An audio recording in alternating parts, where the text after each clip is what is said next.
The first day of free agency is about to be over, and the Pistons have made 0 signings. They did make a trade, though, and we'll talk about what all this means in today's episode of the Locked On Pistons podcast. You are Locked On Pistons, your daily Detroit Pistons podcast. Part of the Locked On Podcast Network, your team every day. Johnson with 1 second to go. What's the deal? Welcome back to another episode of the Locked On Pistons podcast. Per usual, I'm your host, Kuka Hill. You can find me over on Twitter at Kuka Hill. I want to thank you guys for making Locked On Pistons your first listen of every single day. We are free and available on all your podcast platforms. And if you haven't already, head to the YouTube channel at Locked On Pistons. Hit that subscribe button or leave us a 5-star review on whatever podcast platform you're listening to this on. That's another great way to support the podcast. And today's episode is brought to you by Game Time. Download the Game Time app, create an account, and use code LOCKEDONNBA for $20 off your first purchase. Last-minute tickets, lowest price, guaranteed with Game Time. I don't even need to tease the podcast. You guys know what this is about. First day of free agency. Fans aren't happy. So let me go ahead and say this. I've waited. I'm recording this at 10:30 p.m. Friday night. I have waited all night, giving the Pistons as much time as possible to make some kind of signing in free agency, to do a bigger name trade, to do something. Because I didn't want to record the podcast and just talk about the trade they made with Joe Harris and how they haven't done anything with multiple hours to go in the day and then it posts and all of a sudden something happens and not everything I'm talking about makes no sense. So I've given the Pistons as much time as I possibly can while keeping it a late night podcast Friday night. So this is a late podcast, obviously, but I think everyone understands why free agency started at 6 p.m., and once it started at 6 p.m., actually before it started at 6 p.m., the Detroit Pistons made a trade. They took on Joe Harris and 2 second-round picks from the Brooklyn Nets for nothing. And I'm not trolling when I say nothing. They gave back nothing. Actually, they gave $110K, I think, which is the absolute minimum you can send back. That's what they sent back to the Brooklyn Nets. So what does this mean? Well, Joe Harris has a contract for $19.9 million this season. He is expiring contract. His contract, the Pistons ate his contract, and now they could make some moves, and we'll talk about this later. But as of right now, as I'm recording this, I swear to God, they better not make a move once I finally decide to record this podcast. But as of right now, at 10:38 p.m., they have around $6.5 million in cap space, which means Joe Harris has essentially taken up all of their cap space. And if you have any Woj notifications on, you have Shams notifications on, if you've been watching ESPN, been paying attention at all today, you will see that a lot of free agents have been signed already. Cam Johnson went right back to Brooklyn for $27 million. Looks like they would have matched no matter what the Pistons did. Kyle Kuzma went back to the Washington Wizards. Bruce Brown went to the Indiana Pacers. Yuta Watanabe, he went to the Phoenix Suns. There have been a ton of signings. A bunch of guys are already off the board. Cam Reddish, he went to the Los Angeles Lakers. Rui Hachimura went back to the Los Angeles Lakers. So a lot of these guys, a lot of these free agents are gone. And not only are they gone, the Pistons now, as of right now, don't have a ton of cap space to use. Now, they could still use the $6.5 million in cap space to get one of these low-key guys eventually. Now, one of the guys that is still available, Grant Williams, he's still available out there. Herb Jones accepted a contract to go back to the Pelicans. Fred VanVleet went to the Houston Rockets. Like, there's been a lot of, Chris Middleton went back to Milwaukee. There's been a lot of deals, okay? There's been a lot of deals. And the Pistons haven't made any. But they did do the trade for Joe Harris. So what does the trade for Joe Harris mean? Well, these are my takeaways. These are the possible takeaways I have. The first takeaway is Troy Weaver knew they weren't going to be able to get the guys that they wanted at the top of this free agency class. He knew that the Brooklyn Nets were going to match whatever for Cam Johnson. And Jeremy Grant, I forgot to mention. Jeremy Grant went back to Portland on a 5-year, $160 million deal. If the Pistons would have paid that contract, I would have lost it on the podcast. So, decided that Brooklyn was going to match Cam. They weren't going to be able to afford Jeremy Grant, or didn't want to afford Jeremy Grant. And they didn't want any of the other guys at the price tag that they would have had to hand out to get these guys in free agency. They didn't want to overpay for these mid-free agents. And their top guys, they realized that they just weren't able to get because Cam Johnson was a restricted free agent, and we all knew that was going to be hard to do because of that. So they pivoted to their next plan, which was, if you guys remember over the last few podcasts, was what my plan B was. Now, it wasn't exactly my plan B, but basically the plan B was, okay, we're not going to make these signings in free agency. We don't want to overpay for these guys. If we can't get our top guys, we're going to pivot to trades. We'll eat a contract and get assets with it. The big trade I had been hoping that they would be able to pull off if Brooklyn was desperate enough was to just eat Ben Simmons' contract and get like a first-round pick with it. Or something else. If there was another bad contract out there, there's all kinds of things behind the scenes that we don't know that maybe teams are desperate to get off of a contract. Pistons could have ate it, got a first-round pick or whatever. That's what they did, just to a lesser extent. They ate Joe Harris's contract, which is expiring, so they keep their flexibility moving forward next season and moving forward. Their cap sheet's still wide open. They're very flexible still. And they got 2 second-round picks for it. So, how do I feel about this? I'm indifferent about it. I'm not mad. I'm not happy about it. I'm just like, okay, it is. I understand why they did it. Am I happy that they got Joe Harris in 2 seconds? No. Would I have liked them to be able to eat a contract and get a first-round pick in return? Yeah, but that has to be available. Like, as much as I would like them to eat a bigger contract and get a first-round pick for it, that situation has to be available for them to do. And I have to assume if this was their plan to pivot to eating a contract to get assets, if that was out there, they would have picked that. So, would I have liked more? Yeah, but it just doesn't seem like that was available out there. And look, Pistons fans are and I know you guys listening are probably just furious, okay? I understand. Look, you guys are tired of losing. You guys thought this was going to be a big free agency. I've been telling you guys for a minute now that don't expect something big. I thought it was either Cam Johnson or they were going to do this. Like, I had been saying that. Or low-key free agent signings. It wasn't going to be anything drastic, and no signing was going to take this team to becoming a playoff team next year. Like, that's why I'd been saying for a minute. But I understand a lot of you guys got yourself hyped up for this free agency class. But the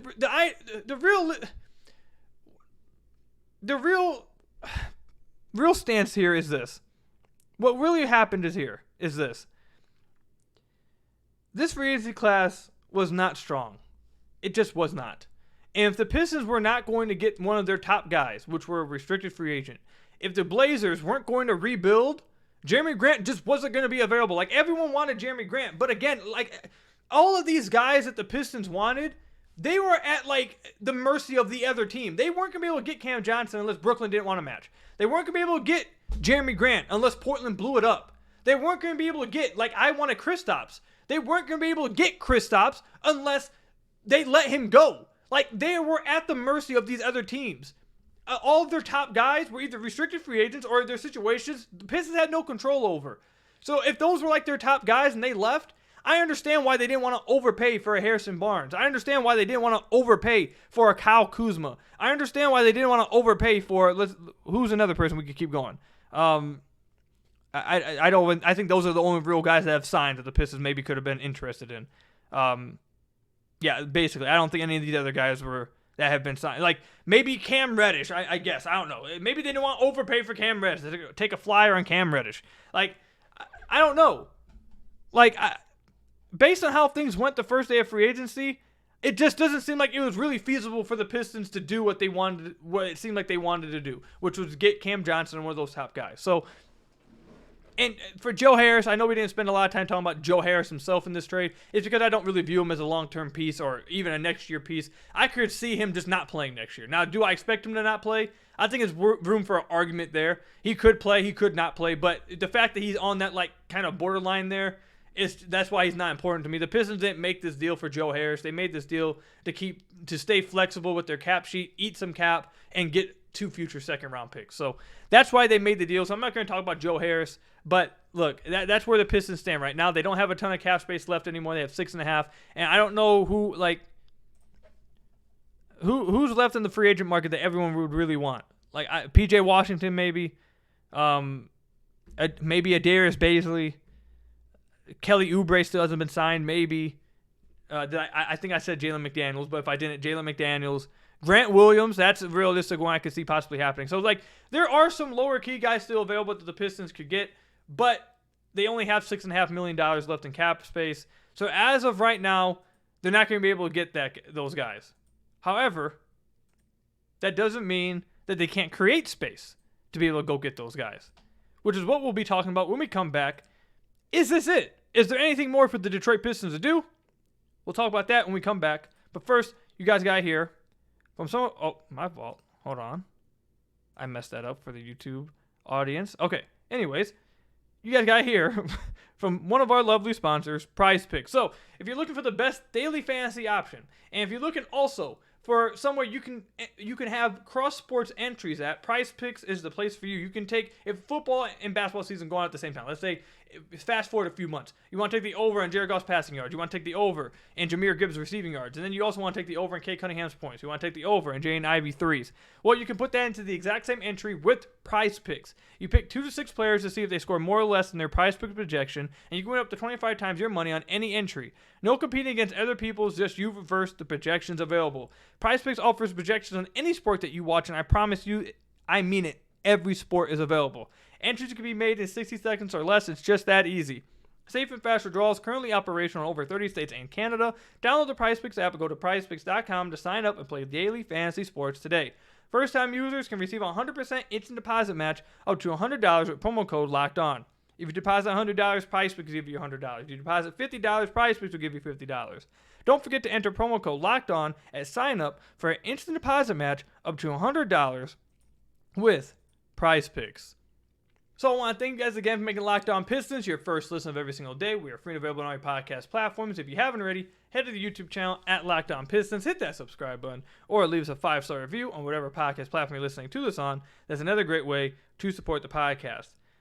Okay, so you guys were probably wondering on YouTube, why are you looking down at your phone? Well, it's because we got I got a bunch of tweet notifications, so just making sure that we don't have one of these situations happen again, where something happens while I'm recording and I miss it and don't talk about it.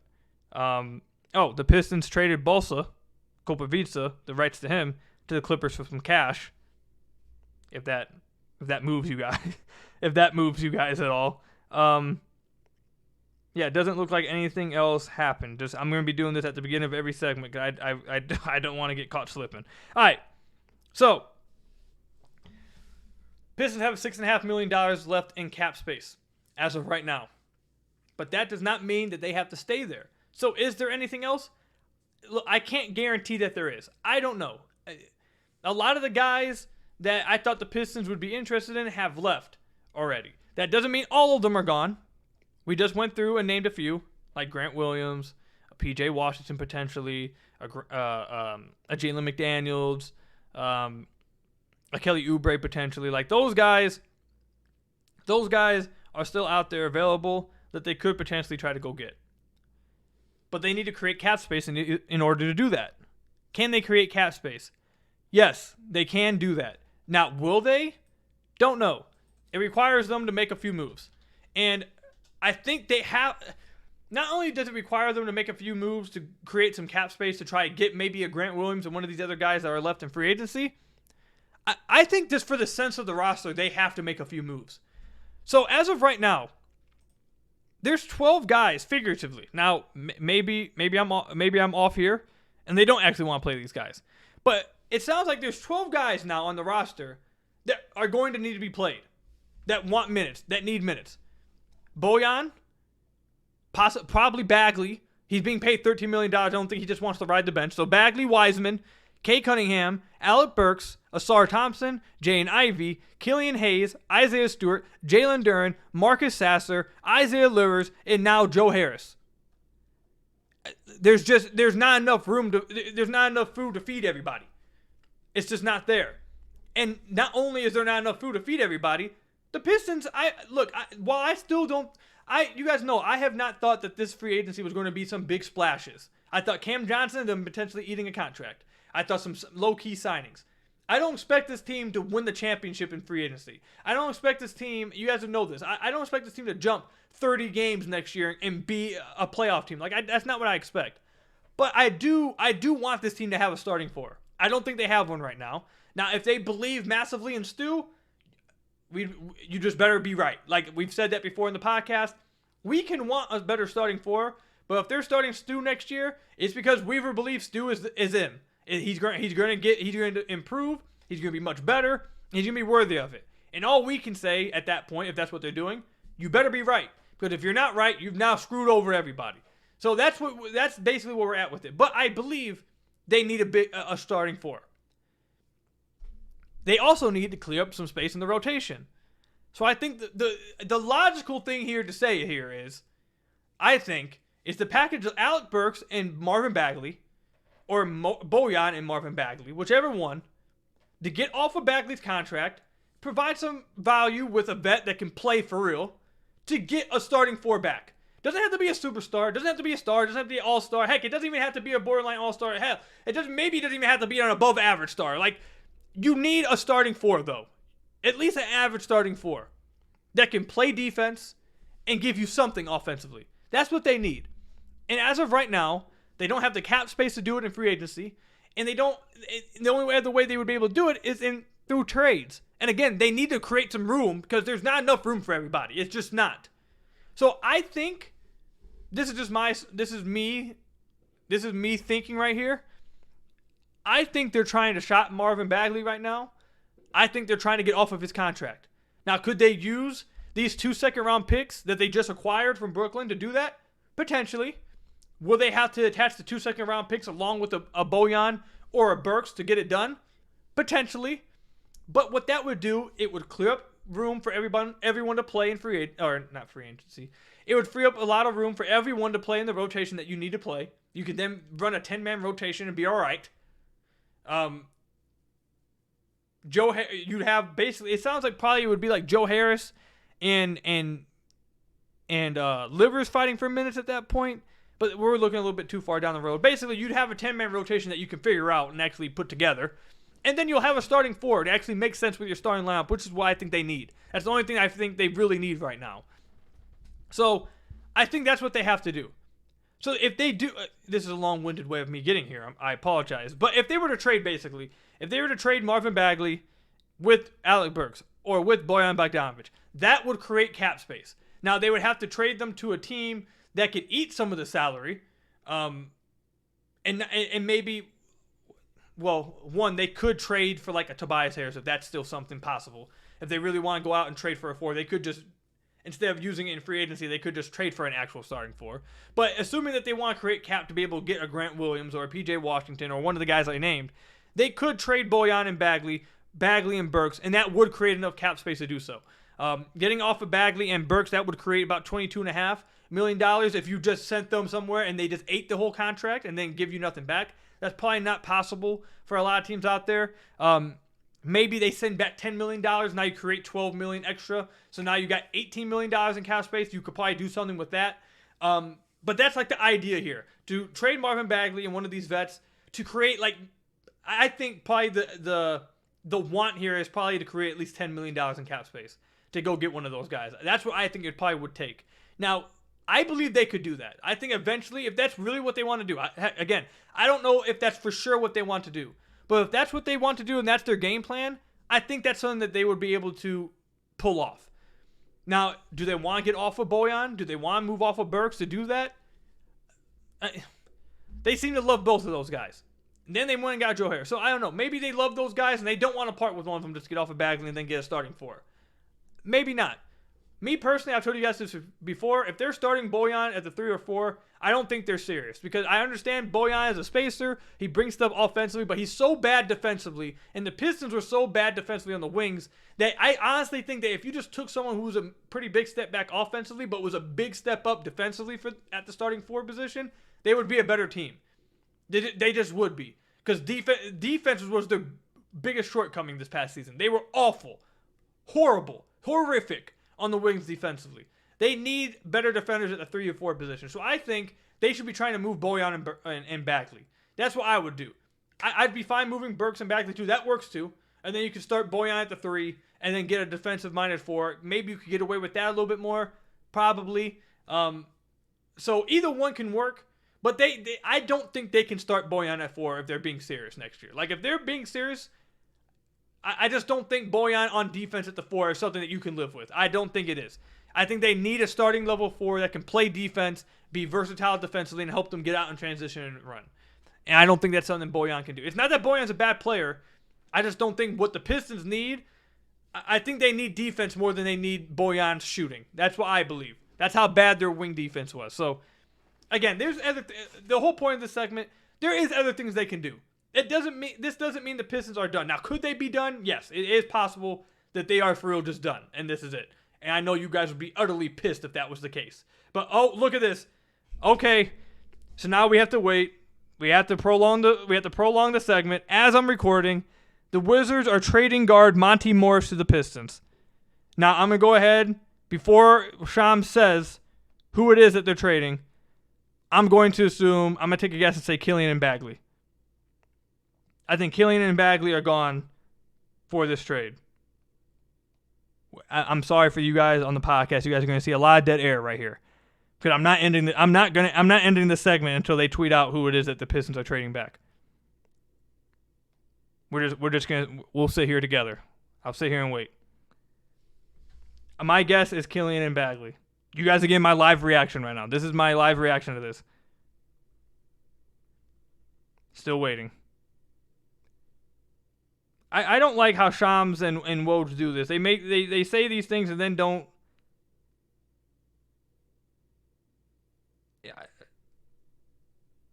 I'm still. Maybe I should just go ahead and read. Actually, let's go ahead and read the ad. You know what? Whatever. I'll do the ad break. I'll do the ad break right now, and then we'll come back and talk about. Whatever the Pistons just gave up. I think it's Killian and Bagley, but we'll find out what it is when we come back. But first, you guys got to hear from one of our lovely sponsors, Game Time. Buying tickets to your favorite events shouldn't be stressful. Game Time is the fast and easy way to buy tickets for all the sports, music, comedy, and theater near you. With killer deals on last-minute tickets and their best price guarantee, you can stop stressing over the tickets and start getting hyped for the fun that you'll have. Forget planning months in advance. Game Time has deals on tickets right up to the day of the event. Get exclusive flash deals for tickets on football, basketball, baseball, concerts, comedy, theater, and more. The Game Time guarantee means you'll always get the best price. If you find tickets in the same section and roll for less, Game Time will credit you 110% of the difference. Get images of your seat before you buy. You guys can see me looking at my phone trying to figure out what this is. So you know exactly what to expect when you arrive. Buying tickets in a matter of seconds, 2 taps, and you're set. Tickets are sent directly to your phone so you don't have to go digging through your email. Download the Game Time app, create an account, and use code LOCKEDONNBA for $20 off your first purchase. Terms apply. Again, create an account and redeem code LOCKEDONNBA for $20 off. Download Game Time today. Last minute tickets, lowest price, guaranteed with Game Time. So I want to thank you guys again for making Locked On Pistons your first listen of every single day. Yada, yada, yada. You guys get all of that. Okay, let's get back to what this deal is. We still don't know what this deal is. I'm just waiting. I hate this so much, man. Why can't they tweet out who the Pistons are sending back with the trade, like when they announce the trade? Why does it have to be? Okay, so I guess I'll try to fill in some air here while we wait to find out who it is. So Monty Morris, I'm assuming they want a vet backup point guard. So I have to assume this means Killian's gone. And they use Killian and maybe like a few seconds to get off of Bagley. And this would be more in line with, it seems like what fans want. If that's indeed the guys they're trading. Again, we don't know yet. I'm refreshing nonstop to figure out who it is. But if that is who they're trading, this fits in line with what you guys want. I feel like you guys are getting more vets. There's more vets playing. Guys who are ready to win now that will help them win now next year. So it's not going to be as... Look, Joe Harris isn't great. I don't know if he'll play or not. He might. I don't know.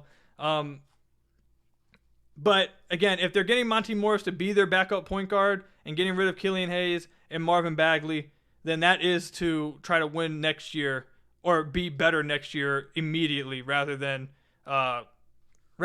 wait and wait on development of guys and deal with that.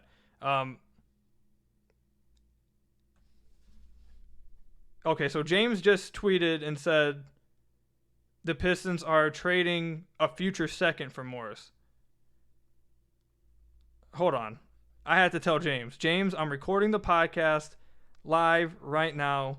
Please tell me if there's another player. There's a lot of dead air on the podcast currently. There's a lot of dead air on the podcast waiting to find out the details.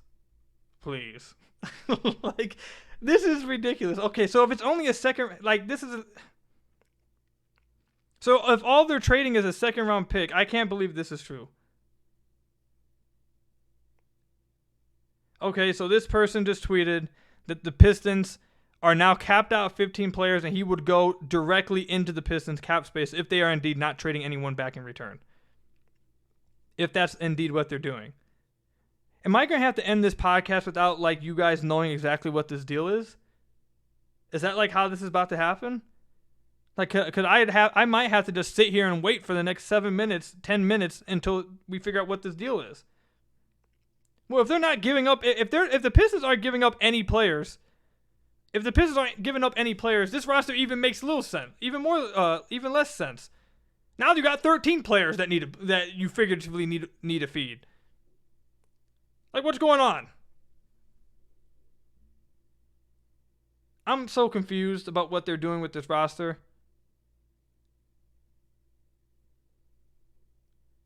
Okay, so Killian has to be getting traded at some point. If he's not traded in this deal, he's either being traded or he's just out the rotation completely. But then how are you playing Monty Morris, Sasser, Burks, Harris, Livers? Like, you can't play all of those guys in the... I don't know. I'm confused. I don't know what's going on. Like, we'll see what happens. I can't keep leaving you guys on dead air on the podcast right now trying to figure out what's happening in live time. The updates are just coming in slow. So I'm sure by the time you guys listen to this, you guys will know what exactly happened.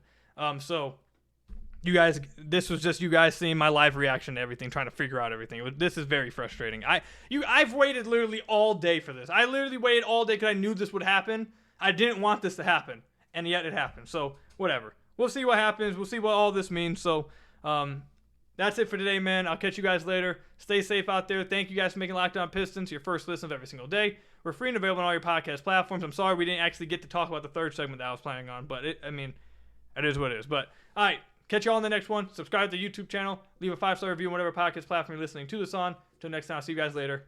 Peace out.